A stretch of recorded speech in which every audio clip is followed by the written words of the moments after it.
So guys, what's going on? Welcome back to the channel and welcome back to a new video. So in this one today, it's all the build up to Manchester United taking on Brentford in the early kickoff on Saturday lunchtime, the 12:31. And I do love a good 12:30 kickoff. I really do. It's quite unpredictable. You never know what's going to happen, and you also get it out the way. So only if you win can you do this. But throughout the rest of the weekend, you can just watch and relax and see other teams, other rivals lose points. That's what I do after a win. But with Manchester United playing, the 12:30 kickoff becomes even more predictable than it even is now. So I mean, at the end of the day, who knows what's going to happen? But Manchester United right now have a really good chance to build some momentum, keep the train rolling, and hopefully pick up another 3 points on Saturday. So if you guys do enjoy this video, please make sure to smash it a like. That would be greatly appreciated.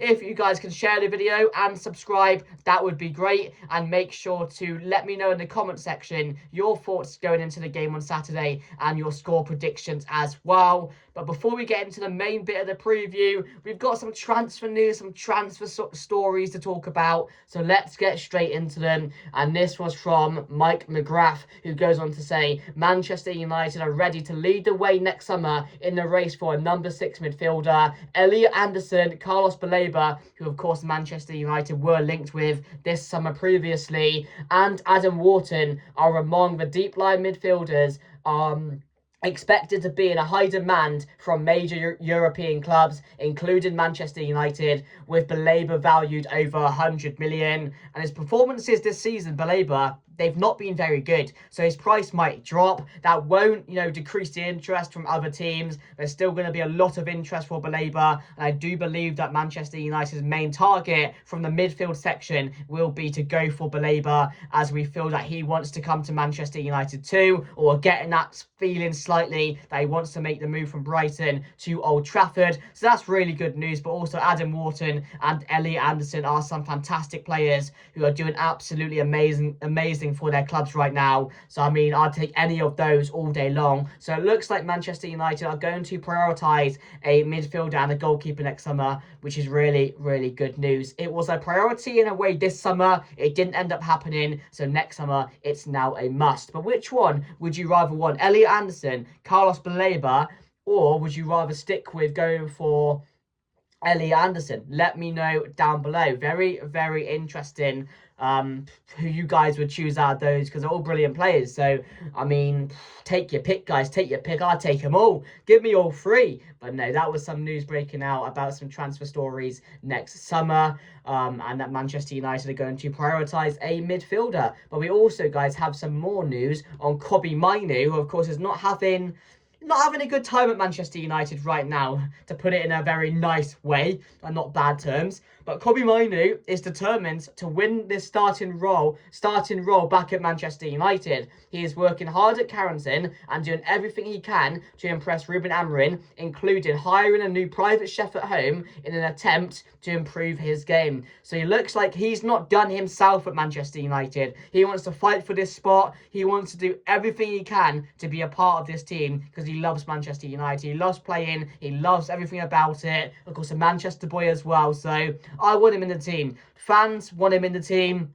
I think some of the players probably need him in the team just for an extra bit of creativity, a bit more balance in the midfield, and his technical ability, which we're desperately missing. And every time he has come off the bench, he's been superb for Manchester United. So I do hope he does win back that starting role, because that would be absolutely bloody fantastic to have him back involved in the main side of the team. So he's doing everything he can to improve his game, which is really good news. But that was it, guys, about stories. And also Mike Maignan could be a goalkeeper interest for Manchester United, as we also have prioritised a major goalkeeper signing next year. Ruben Amorim confirmed last week United do not have an outright number one keeper, with Altir Bayindir and also Seny Lamens fighting for that first spot at the moment. But that's all the transfer news and transfer stories, and just stories going around regarding Manchester United at the moment. And last of all, guys, the question is, do you want Kobbie Mainoo back in the side? Let me know down below in the comment section, as we are missing that creativity and that balance in the midfield, like I mentioned.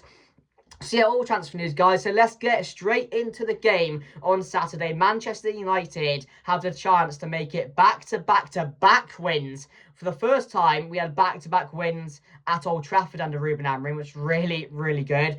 The first time, it's mental that we've got back-to-back wins at Old Trafford in our home stadium, and we've only just achieved that now, 2 years into Ruben Amorim's spell at Manchester United. So absolutely shocking there, unbelievable. We got it over the line, but now is the big question going into it, the big question of the week regarding Manchester United. Can we build some momentum and build on these victories and get 6 points from Brentford and Sunderland in the next coming weeks? Because Manchester United have been in this position before. We've got a big win.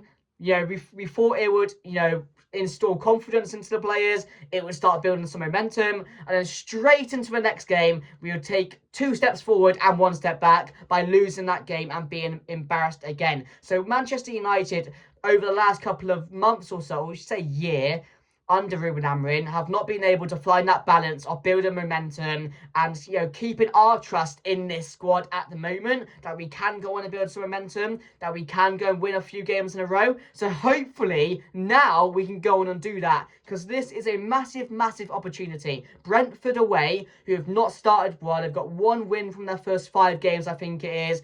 They don't really have a great manager in Keith Andrews. He's doing the best they can. They've lost their best players in Mbeumo, who will be playing and returning to Brentford this Saturday. They lost Wissa, and they're struggling. They really are struggling. So we've got to go there and punish them. We've got to go there and take advantage of that on Saturday lunchtime and pick up 3 points. Dominate the game. Take the game to them. We can easily get 3 or 4 goals. With the chances we're creating at the moment, how well we are going through games but not finding the end product. If we can do that against Brentford, we are going to have such a fun time against them and hopefully score 3 or 4 goals. That's the aim for me this Saturday. Go there and just see what we can do and see how many goals we can score, because they are there for the taking. I mean, going to Brentford is a difficult place to go. Going to their stadium, we've shown that before. Remember when we lost like 5-1 or 6-1 to them last time? I think it was under Eric Ten Hag. Ronaldo was still here. We got battered by them. So it can be a really hostile place to go, really difficult. But if we quiet down that crowd early and maintain the game, get ahead, control the game, control the ball, get in behind, create a few chances in the first 10 to 20 minutes, and they will what's the word? They will be scared of us. They will be scared of us. They really, really will. And they'll get nervous. They'll be like, Jesus, these guys have started really well. Can we get back into the game? I don't think they can. If we start well, we will dominate that game for 90 minutes straight. So I'm just hoping to see a really positive performance, and it's just a go at Brentford on Saturday, because they are there for the taking. And also Sunderland in the next week as well. Yes, they've had a good start to the season, but we need to make sure that we get a result against them as well. So 2 games now that we can get 6 points from. We're already joint points with City and only 1 point behind Chelsea. So we're not doing as bad as everyone's making out. So if we can build some momentum now, it's a must. It's a big time to build some momentum as well, knowing the position we're in. 2 wins, 6 points. I mean, Chelsea have got a few difficult games coming up. City have as well. So this could be a real chance for Manchester United to put ourselves in a really good position in a couple of weeks going into the next international break. So I'm going to be looking to do that, and it's really important that we do now, because we can't keep on having this inconsistency of not being able to build on games. Because if we want to get anywhere, if we want to get Champions League football, if we want to be in any European competitions this season, then we're going to have to make sure that we are capable of going on a run, keeping the train rolling and building some momentum, because momentum builds confidence. And if you can get these players, if you can get Mbeumo scoring a couple of goals in a row, Cunha scoring a couple of goals in a row, they'll go on a run. They'll be players that other teams will fear.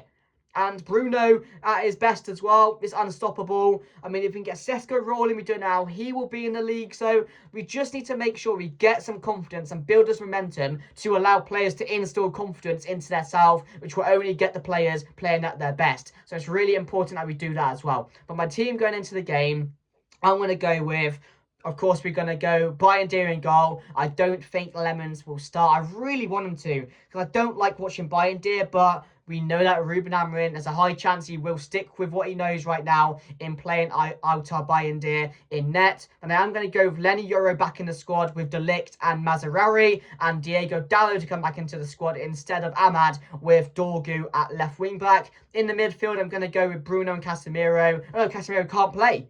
So does he go with Agate, or does he stick with, or does he surprise everyone and pop in a Kobbie Mainoo alongside Bruno? Or does he play Bruno further forward this week and allow Agate and maybe a Mainoo to come together? Maybe as a possibility. There's a lot of things Ruben Amorim could do, but what I think he's going to stick with is Bruno Fernandes in that deeper role alongside an Agate. I don't think he'll start Kobbie Mainoo. We'd get a vibe that he would, but at the moment I'm not getting that vibe that he will start him. But I'd absolutely love it if I saw the lineup at 11:30 on Saturday and saw Kobbie Mainoo there. Then ahead of him, Cunha, who's back, which again is absolutely brilliant. No, Mason Mount's available as well, and Ruben Amorim loves Mount, so maybe Mount has a part to play.